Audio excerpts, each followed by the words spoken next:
अस्सलाम वालेकुम नाज़रीन, हाईटेक टीवी न्यूज़ इंडिया में आपका खैर मकदम करता हूं। मैं आपका दोस्त मोहम्मद इब्राहिम, ब्यूरो चीफ मोहम्मद मजीद रिपोर्टर के साथ। सदाशिवपेट के अनकनपल्ली गांव में इंद्रमा हाउसिंग का इफ्तिताह TGISC की चेयरपर्सन निर्मला जग्गारेड्डी के हाथों अंजाम दिया।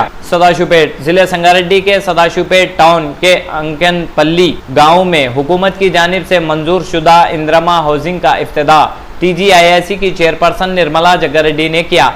इस मौके पर निर्मला जग्गारेड्डी ने मुस्तहिक ख़ानदान को मुबारकबाद पेश करते हुए कहा कि रियासती हुकूमत हर गरीब ख़ानदान के अपने घर के ख्वाब को शर्मिंदा ताबीर करने के लिए संजीदगी से काम कर रही है।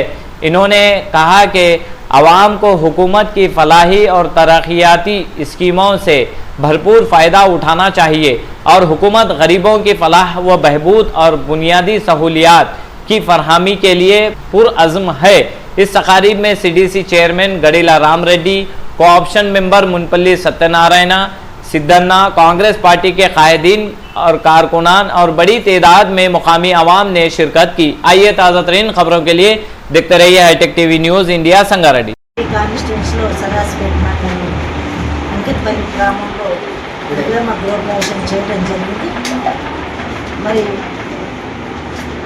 ఈ గ్రామంలో మొత్తం కూడా 38 ఇండ్లు శాంక్షన్ చేయడం జరిగింది.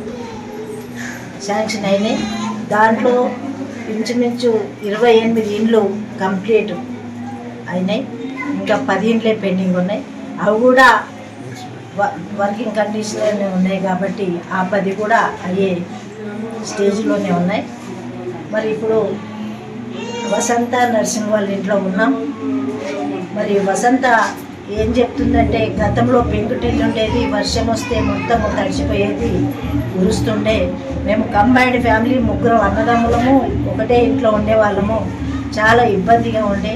మరి ఈ ప్రభుత్వం వచ్చినాక, కాంగ్రెస్ ప్రభుత్వం వచ్చిన తర్వాత ఏదైతే ముఖ్యమంత్రి గారు ఇంద్రమ్మ ఇండ్లు ఇస్తాము 5 లక్షలని ప్రకటించిన తర్వాతే వాళ్ళు ఆలోచన చేసుకొని ఇలాంటి అవకాశం ఇచ్చిన ఈ ప్రభుత్వం తప్పకుండా మేము ఇల్లు స్లాబ్ ఇల్లు చేసుకోవాలి అనే ఆలోచన వచ్చింది. చాలా సంతోషంగా ఉంది.